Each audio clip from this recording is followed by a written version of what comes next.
Bienvenido a nuestro estudio del Evangelio de Mateo. Jesús pasó la mayor parte de su vida ministerial con 12 hombres a quienes llamamos los discípulos. Hoy vemos cómo fueron escogidos, comisionados y enseñados con lecciones de fe por su gran maestro, Jesús. Mateo 10 nos da una introducción a los 12 discípulos. Su pasaje equivalente en Marcos 3, del 13 al 15, nos da una explicación explícita de las intenciones de Jesús al elegirlos. Dice, después subió al monte y llamó así a los que él quiso y vinieron a él, y estableció a 12 para que estuviesen con él y para enviarlos a predicar y que tuviesen autoridad para echar fuera demonios. Primero, Marcos hace una distinción ministerial entre las personas lastimadas y desesperadas que siguen a Jesús y a los 12, y luego declara el propósito de Jesús al separarlos. Él quiere multiplicarse en ellos. Debido a que gran parte de su ministerio terrenal es llevado a cabo por estos 12 hombres, es importante que los conozcamos bien. En Mateo 10 del 2 al 4 nos da la lista oficial de los discípulos. Primero Simón, llamado Pedro, y su hermano Andrés. También Jacobo, hijo de Zebedeo, y su hermano Juan. Felipe y Bartolomé, Tomás y Mateo el publicano, Jacobo, hijo de Alfeo, y Tadeo. Simón el cananita y Judas Iscariote, quien lo entregó. Podemos recordar mejor a estos discípulos si los separamos en 6 pares. Primero, hay 2 pares de hermanos.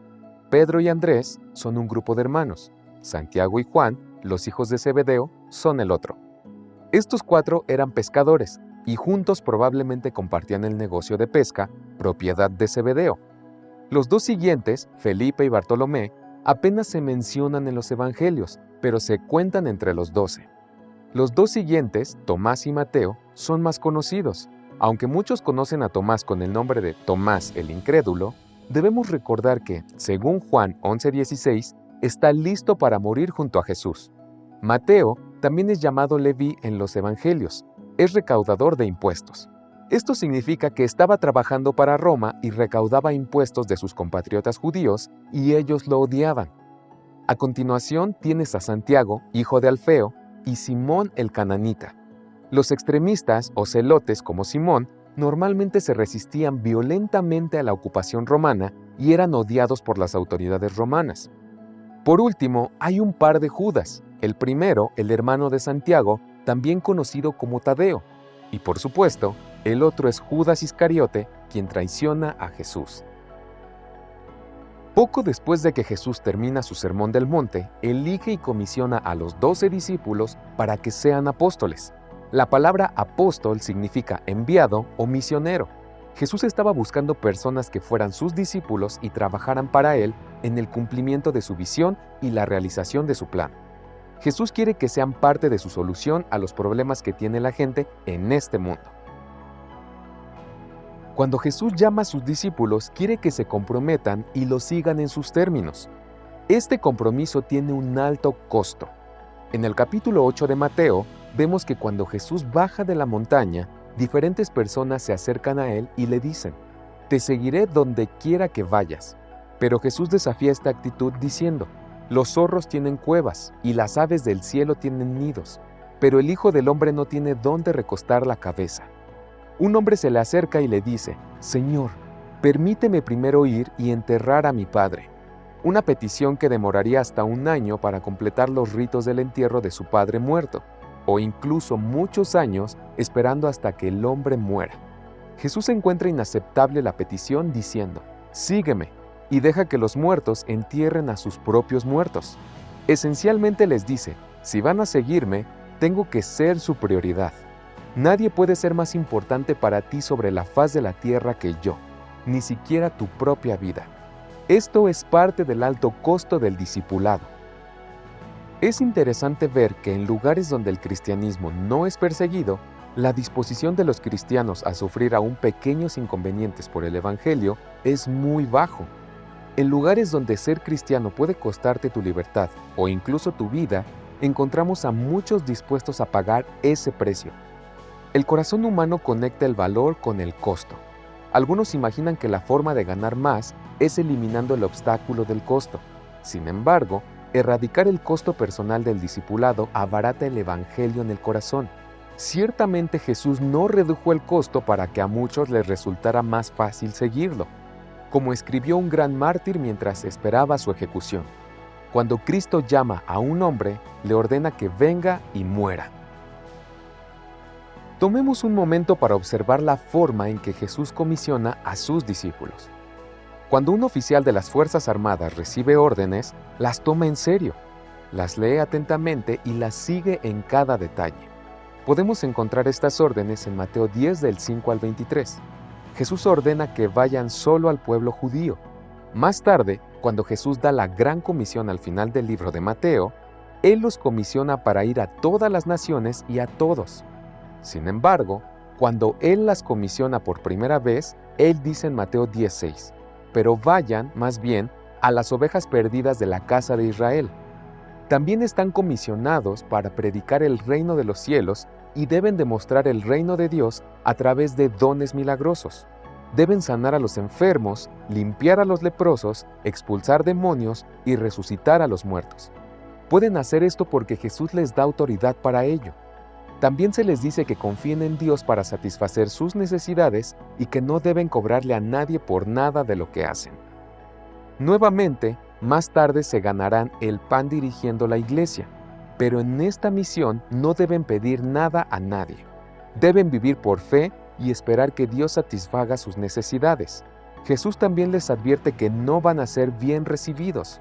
Jesús les dice en Mateo 10:16, «He aquí yo los envío como ovejas en medio de lobos». Jesús sabe que, si los apóstoles no tienen este alto nivel de compromiso, no durarán mucho. Jesús sabe que un día sacrificarán sus vidas por su obra. Esto debería hacernos pensar, ¿cuál es el nivel de compromiso que estamos dispuestos a hacer por Jesucristo? Ahora, Jesús también les dice a los apóstoles que seleccionen su ministerio y sus dones. Cuando van a un lugar en particular y perciben que hay hambre espiritual y una buena respuesta de la gente, entonces deben orar por la paz y todo el poder del Espíritu Santo sobre esa casa. Sin embargo, si la respuesta no es buena, Jesús les instruye a sacudirse el polvo de los pies y moverse a otra casa. Como ejemplo de este concepto de persona de paz, Hechos 16 narra cómo el apóstol Pablo planta la primera iglesia en Europa en la casa de una mujer llamada Lidia. Cuando Pablo comparte la palabra de Dios junto a un río en una reunión de oración de mujeres, Lidia también escucha las palabras de Pablo. Mientras escucha, Dios abre su corazón y ella abre su hogar. Ella le dice a Pablo en Hechos 16:15, «Ya que han juzgado que soy fiel al Señor, entren en mi casa y quédense». Entonces la primera iglesia en Europa comienza en una casa y como resultado, hoy en día hay miles de iglesias en Europa. Los apóstoles son instruidos a plantar iglesias de esta manera, a través de este tipo de personas y casas de paz. Es un modelo que todavía podemos usar hoy cuando buscamos plantar una iglesia en una nueva comunidad. Jesús se asegura de pasar mucho tiempo con los discípulos. De hecho, Jesús dirige sus 5 enseñanzas principales en Mateo directamente a ellos, no a las masas. Incluso en Juan, el discurso más largo tiene lugar con sus discípulos en el aposento alto, el día antes de su crucifixión. Jesús está constantemente enseñando a los discípulos de varias maneras. No tiene un salón de clases, pero usa cualquier lugar y oportunidad para enseñar lecciones de vida. Por ejemplo, en el capítulo 4 de Marcos, Jesús enseña la fe a sus discípulos a través de una tormenta. Jesús les dice a los apóstoles que crucen el mar de Galilea. Esa masa de agua puede ser lisa como el cristal y en pocos minutos, como sucede en esta historia, puede estar rugiendo con una tormenta imprevista. Mientras tanto, Jesús sube a la parte trasera de la barca y se duerme. Leemos en Marcos capítulo 4 del 37 al 41. Entonces se levantó una gran tempestad de viento que arrojaba las olas a la barca, de modo que la barca ya se anegaba. Y él estaba en la popa, durmiendo sobre el cabezal, pero lo despertaron diciendo, «Maestro, ¿no te importa que perezcamos?» Y despertándose reprendió al viento y dijo al mar, «Calla, enmudece». Y el viento cesó y se hizo grande bonanza. Y les dijo, «¿Por qué están tan asustados? ¿Todavía no tienen fe?». Ellos temieron con gran temor y se decían uno al otro: entonces, ¿quién es este que hasta el viento y el mar le obedecen? En primer lugar, tienes una gran tormenta y luego tienes una gran calma. Entre la gran tormenta y calma, tienes una gran pregunta. ¿No te importa que estemos pereciendo? ¿Crees que Jesús sabe que viene una tormenta? Debido a que Jesús puede controlar el clima si así lo desea, entonces podemos suponer que Él permite que ocurra esa tormenta. Todo el propósito de esta experiencia es enseñarles fe. Algunas lecciones solo se pueden aprender en la tormenta. Entonces Jesús hace unas preguntas aún más importantes. ¿Por qué tienes miedo? ¿Aún no tienes fe? Esta lección se refiere a su comprensión de la verdadera identidad del hombre a quien llaman maestro. Se preguntan: ¿quién es este que hasta el viento y el mar le obedecen? Al menos una aplicación a esta historia parece obvia. Todo el mundo pasa por tormentas. Al final de Mateo 7, Jesús dice que hay dos casas. Una tormenta azota a ambas. Una se está derrumbando, una está de pie. La tormenta las golpea a ambas. La vida siempre traerá tormentas. Mientras soportas las tormentas en tu vida, recuerda que Jesucristo está en la barca contigo. Somos propensos a olvidar que Jesús está en nuestra barca. Venimos a Él y decimos: ¿ni siquiera te importa? ¡Claro que a Él le importa! En medio de nuestra tormenta, Jesús vendrá y nos hará la misma pregunta que les hizo a los discípulos esa noche. ¿Por qué tienes tanto miedo? Esta pregunta habla directamente de la fe. Para terminar, considera la trascendencia de cómo Jesús llama y enseña a los 12 apóstoles. Recuerda que son hombres comunes y corrientes cuando Jesús los encuentra. Pescadores, recaudadores de impuestos, coordinadores sindicales. Jesús ve sus corazones y les pide que asuman el gran costo del discipulado. Él nos pide que hagamos lo mismo hoy. Verás, Jesús quiere que confiemos en Él en medio de las tormentas de la vida para hacer crecer nuestra fe. Él quiere que lo sigas, dando tu propia vida para tomar la suya. Si aún no te has comprometido con Él, hoy es un gran día para hacerlo. Y si es así, aprende del Maestro y recuerda: Él está en la barca contigo durante la tormenta.